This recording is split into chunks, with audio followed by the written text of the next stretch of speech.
धरानको एउटा सामान्य परिवारको चौथो सन्तानको रूपमा मेरो जन्म भयो। एउटा छोराको रूपमा जन्म भयो।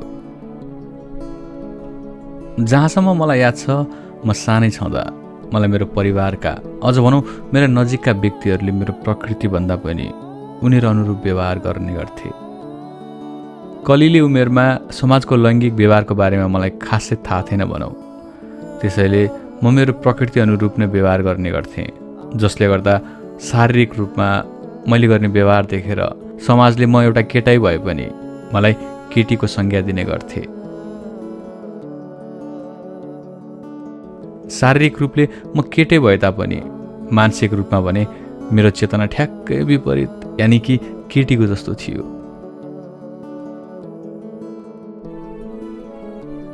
यहाँसम्म कि मेरो आफ्नै भाइ फुटबल खेल्न, उफ्रन, कुद्न रुचाउँथ्यो भने मलाई चाहिँ पुतलीहरूसँग खेल्न, श्रृङ्गार पटार गर्न, यस्तै कुरामा रमाइलो लाग्थ्यो।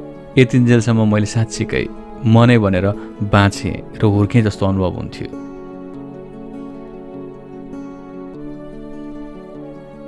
बिस्तारै जब दिनहरू ढल्दै गए, म पनि हुर्किँदै गएँ।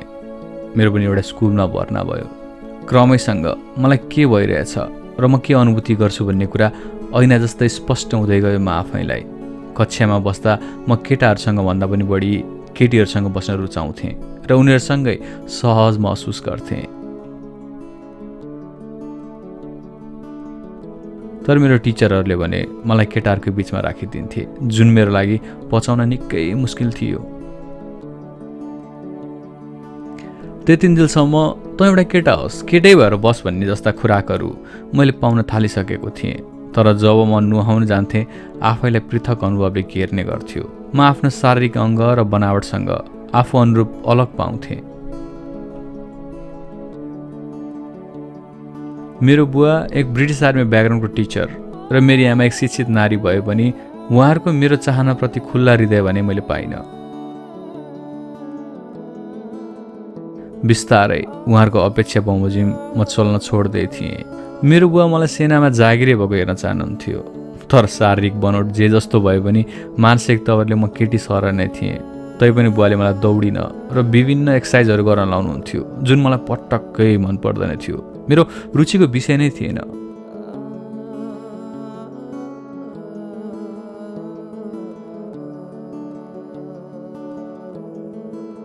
बुवासँग हुँदा मैले निश्चित ढङ्गले हिँड्नु पर्ने हुन्थ्यो, बोल्नु पर्ने हुन्थ्यो। त्यो कुराहरूको व्यवस्थाले म भित्रभित्र दबाब भोग्ने गर्थेँ, जसले गर्दा म स्वयंलाई र मेरो त्यो बेलाको व्यक्तित्वलाई ठुलो असर पुर्याउँदै थियो। उमेर बढ्ने क्रमसँगै मैले आफूलाई अरूदेखि अलग पाउन थालिसकेको थिएँ। धेरै बोल्न रुचाउने म तर अरूको अपेक्षा अनुसार भइदिन पर्ने करगापले आफैलाई अदृश्य तुल्य पाइरहेकी थिएँ।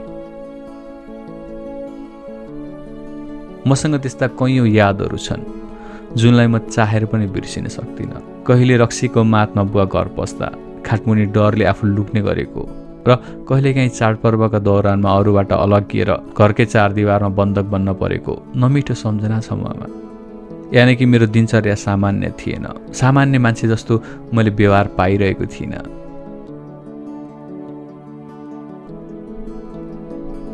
म अरू सरह हुन नसकेका कारण आफूमा घटित त्यस्ता अनुभवहरूले मलाई अझै पनि त्रसित गराउँदछ।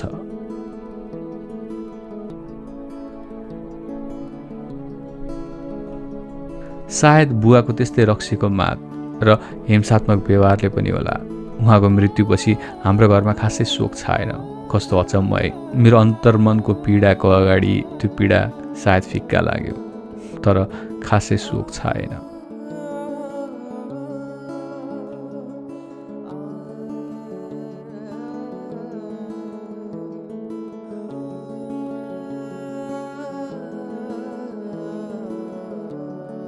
मैले बाल्यकालमा आफ्नो मन बहलाउने एकमात्र मौका भने त्यो बेला पाउँथेँ जब एक्लै हुँदा आफ्नो श्रृङ्गार पटार गर्न थाल्थेँ। मलाई निकै रमाइलो लाग्थ्यो। पढ्दै गर्दा स्कुलमा पहिलोपटक कक्षा 8मा हुँदा एउटा नमिठो शब्द सुने, हिजडा। जुन शब्द मैले बुझेको पनि थिइनँ, त्यो शब्द मेरो पर्यायको रूपमा अथवा मलाई बोलाउनलाई प्रयोग गरिएको सुन्न पाएँ। त्यो शब्द फेरि दोहोरियो जब स्कुलको एसेम्ब्लीमा मलाई च्यापस्टिकसँग फेला पारियो। त्यो त्यही शब्द थियो जसको अर्थ मैले धेरै समयपछि आफन्तहरूबाट थाहा पाएँ। त्यसै दौरान साथी सङ्गीहरूबाट सबैका सामु आफूलाई पीडित महसुस गर्थेँ। अनि क्रमैसँग आफूले जे भोग्दैछु त्यसैलाई नै नियति मान्दै म कक्षा कोठाको पछिल्लो कुनामा गएर गुम्सिन थालेँ।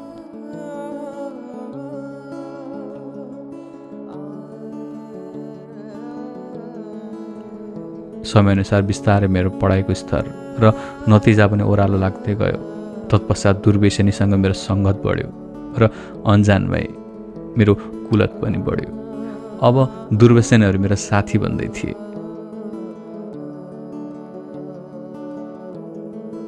कक्षा कोठाको पछिल्लो कुना मेरो लागि सुरक्षित आश्रय बन्यो। सोही बेन्चको साथीहरूले पनि मेरो लैङ्गिक पहिचानका बारेमा कहिले चासो पनि राखेनन्।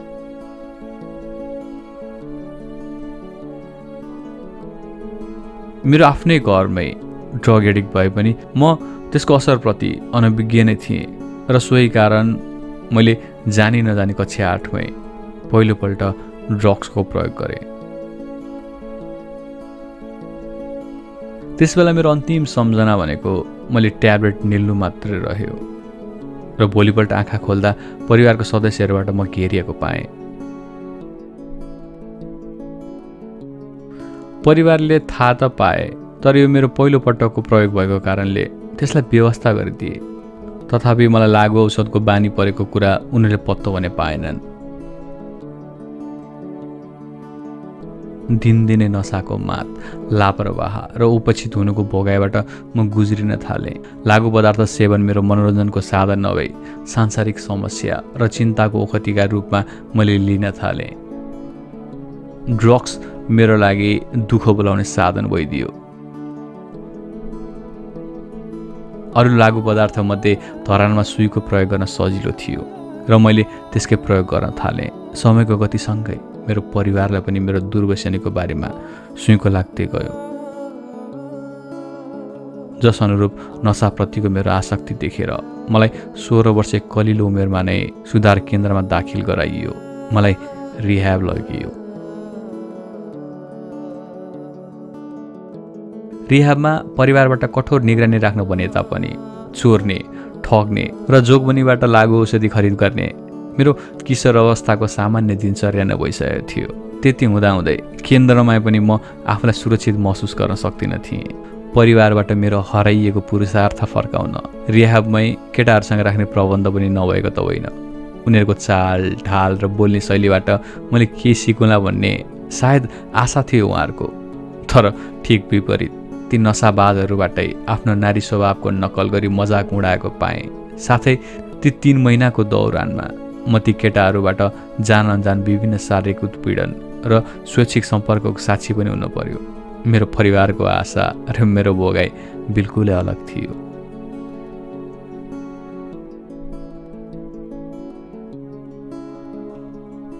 केन्द्रबाट छुट्ने बित्तिकै मेरो पाइला पुनः त्यही दुर्व्यसनीतिर नै लम्कियो। 14 वर्षको उमेरदेखि नै करिब 26-27 वर्षको हुँदासम्म म सक्रिय रूपमा लागु पदार्थ सेवन गर्थेँ। अझ सरल भाषामा भन्दा म ड्रग्स लिन्थेँ। यी वर्षबीच बेला बखतमा सुधार केन्द्रसँग मेरो सामना हुने नै गर्थ्यो। म रिह्याब गइरहन्थेँ। त्यसै बेलामा धरानमा हुने नाइट पार्टीहरूमा म शृङ्गारिएर निक्लिन थालेँ। एक हिसाबले भनौँ रिह्याबको कोठरीबाट आफूलाई स्वतन्त्र भएको अनुभव गर्थेँ। पार्टीमा जाँदा मलाई चिन्नेले मेरो दिदीहरूलाई बोलाउने गर्थे र उनीहरू आएर मलाई लिएर जाने गर्थे। मलाई मेरो लैङ्गिक भावनाको स्वतन्त्रताको स्वाद चाख्न दिइँदैन थियो।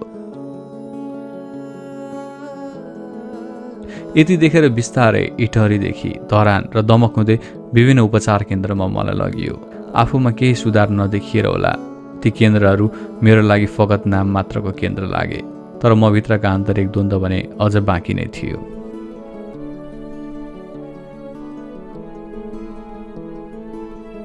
जीवनमा केही घटनाहरू यस्ता निरर्थक घटना छन् जुन म अहिले सम्झँदा पनि विश्वास गर्न सक्दिनँ। आफू अनुकूल लैङ्गिक पहिचान मैले यदि पाउन सक्दिनँ भने परिवार अनुरूप लागु पदार्थ त्याग्न पनि म तयार भइन। फलस्वरूप आफ्नै घरबाट निकालिन मलाई समय लागेन।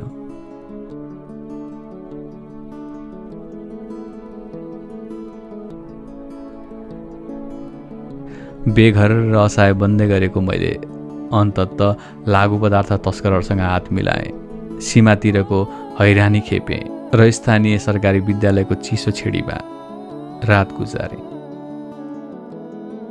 सडकमै चर्को घाम र वर्षाको सामना र कठोर रातहरू कटाए तापनि मेरो लैङ्गिक पहिचान र दुर्व्यसनले गर्दा एका बिहानै मलाई तुत्कारिन्थ्यो र खेदिन्थ्यो।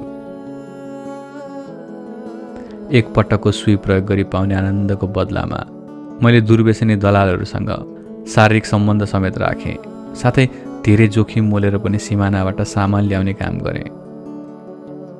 मेरो प्राय दिनचर्या यसरी नै तिनीहरूसँग केही समय व्यतीत हुँदै फेरि नयाँ लागु पदार्थको खोजीमा बित्न थाल्यो। सिमाना नाग्ने क्रममा समाइए तापनि मलाई कहिले जेलमा राखिएन। यही कारणले पनि होला सायद भगवानले मेरो कुरा संसारलाई सुनाउन पनि मलाई बचाएका। जियोस्, एउटा कुरा चाहिँ पक्का छ कि असामान्य लाग्ने मूलधार बाहिरका लिङ्गीलाई दुःख हुन्छ। पीर, वेदना र अनेक सङ्घर्ष भने दोब्बर हुँदो रहेछ। दिन ढल्दै जाँदा मैले मलाई सहयोग गर्ने एउटा हात भेटेँ। म उनीलाई मेरो शक्तिको रूपमा लिऊँ कि मेरो समर्थक एउटै कुरा हो। उनले मलाई काठमाडौँ जान र त्यहीँ बस्न भनेर सुझाइन्। सोही अनुरूप केटीहरूसँग बसेर आफू सहज हुन पाउने एउटा ठुलो धोको नै पुरा भयो, अथवा पुरा हुँदै थियो भन्ने मैले चाल पाएँ। म त्यति सोचेर केही लत्ता कपडाका साथ काठमाडौँ लागेँ। त्यसपछि म उनीसितै एक संस्थामा पुगेँ जहाँ मलाई मेरो लिङ्ग, पहिचान र अरूको म प्रतिको दृष्टिकोणको बारेमा विस्तृतमा बुझ्ने मौका पाएँ। म तेस्रो लिङ्गी हुँ भनेर त्यही मैले मेरो पहिचान पनि पाएँ। साथै म जस्तै उनको आत्मसङ्घर्षको कथाबाट मलाई थप प्रेरणा र हौसला थप्ने काम पनि भयो। त्यही नै मेरो जीवनको पहिलो साथ समर्थन थियो र तत्काल मलाई यस किसिमको अपनत्वको आभास भयो। आफूभित्रको सही पहिचानलाई पछ्याउने मेरो दृढताका कारण म त्यहाँको कार्यस्थलमा, अफिसमा रिसेप्सनिस्टको जबमा कार्यरत भएँ। आफू जस्तै मानिसहरूका बीचमा रहने एउटा वातावरण थियो त्यहाँ। पहिलो दिनको युनिफर्मलाई अझै सम्झिने गर्छु। हाई वेस्ट स्कर्ट, कुरकुरे सेतो सर्ट र हाई हिलको जुत्ता। तब मैले ऐना हेर्दा आफ्नो प्रतिबिम्बले साँचो बोलेको महसुस गरेँ। त्यही थियो असली रूप रिहानाको।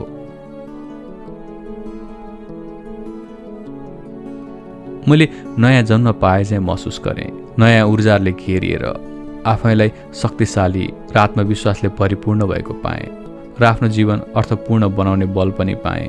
म जस्ता असङ्ख्य बहिष्कृत, भ्रमित र लागु पदार्थ सेवनकर्ताहरू सडकमा छ्यापछ्याप्ती छन् भन्ने कुरा मलाई थाहा थियो।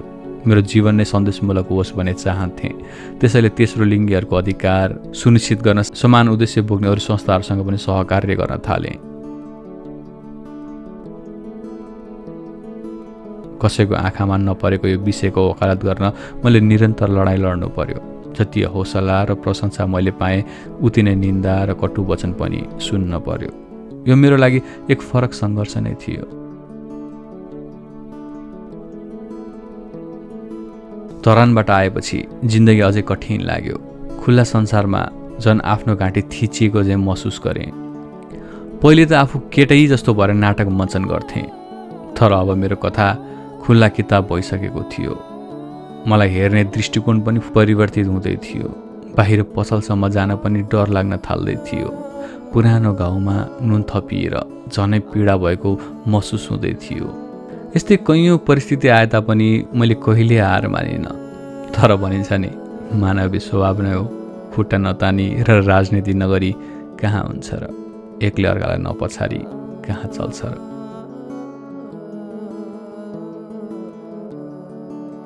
दुःख त्यति बेला लाग्यो, दुखी त्यति बेला भएँ जब तेस्रो लिङ्गी संस्थाको माताहतमा रहेका कर्मचारीहरूको मेरो अघि राम्रो बन्ने र पछाडि खुट्टा तान्ने दुईमुखी प्रवृत्तिको बारेमा थाहा पाएँ। साह्रै चित्त दुख्यो।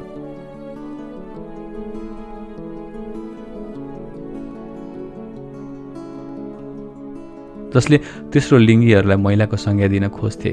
तिनै मान्छेहरूले मेरो सट्टा तथाकथित महिलालाई नै प्राथमिकता दिए। अरू ठाउँबाट नभई आफ्नै चिर परिचित एलजिबिटिक्यूका अग्रणी कार्यकर्ताहरूबाट विश्वास गर्नै गाह्रो यस्तो कदमले हतोत्साहित नै गर्ने भयो।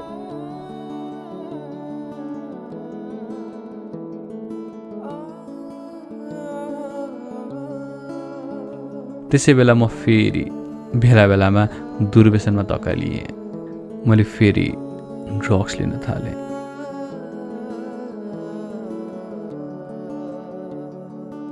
जीवनले सङ्घर्षको उपनाम भए झैँ यसको यात्रामा मैले धेरै कठिनाइ अनवरत भोगिरहेँ र अझै पनि भोग्दैछु। तर आज आफूले राष्ट्रिय तथा अन्तर्राष्ट्रिय स्तरमा तेस्रो लिङ्गीहरूको प्रतिनिधित्व गर्न पाउँदा आफूलाई निकै भाग्यमानी ठान्छु। यात्राको दौरानमा मलाई मद्दत गर्ने धेरै हातहरू भेटेँ। यद्यपि एलजिबिटिक्यूआईका टाउकेहरू सामान्य मात्र लैङ्गिक तटस्थताको कुरा गर्ने र पर्दा पछाडि उनीहरूलाई तेस्रो लिङ्गीको रूपमा वर्गीकरण गर्ने धेरै मान्छे पनि देखेँ। पक्कै यस्ता कुराले निराश तुल्याए पनि म आफू नै अग्रपन्थीमा किन छु भन्ने कुरा सम्झिन्छु र अघि बढ्छु। मैले यो नितान्त आफ्ना लागि नभई मेरो समुदायको एकताका लागि गर्दैछु। तसर्थ आज म रिहाना लिम्बू केही आलोचकका बावजुद पनि आफूलाई साथ सहयोग दिने धेरै समर्थकको प्रेरणाले गर्दा आफूलाई गर्वका साथ चिनाउन सकिरहेकी छु। उनीप्रति मेरो नमन छ जसले मेरो आँखा मात्र उगारिनन्, मलाई सही दृष्टिकोण पनि प्रदान गरिन्। आशा छ मेरो जीवनले सम्पूर्ण मेरो समुदाय र यो कथा सुनिरहनुहुने सबैलाई केही न केही सन्देश जानेछ। जबसम्म तपाईँ आफूलाई पूर्ण रूपमा स्वीकार्नुहुन्न, संसारले तपाईँलाई स्वीकार्न असमर्थ रहन्छ। मेरा सबै साथी सङ्गीहरू जसलाई पहिचानको सङ्कटले घेरेको छ, अहिले आफूलाई स्वीकार्नुहोस् अनि आफैलाई प्रेम गर्नुहोस्। सुरुवात आखिर आफैबाट हुँदो रहेछ। बिना पश्चाताप थाल्नुहोस्।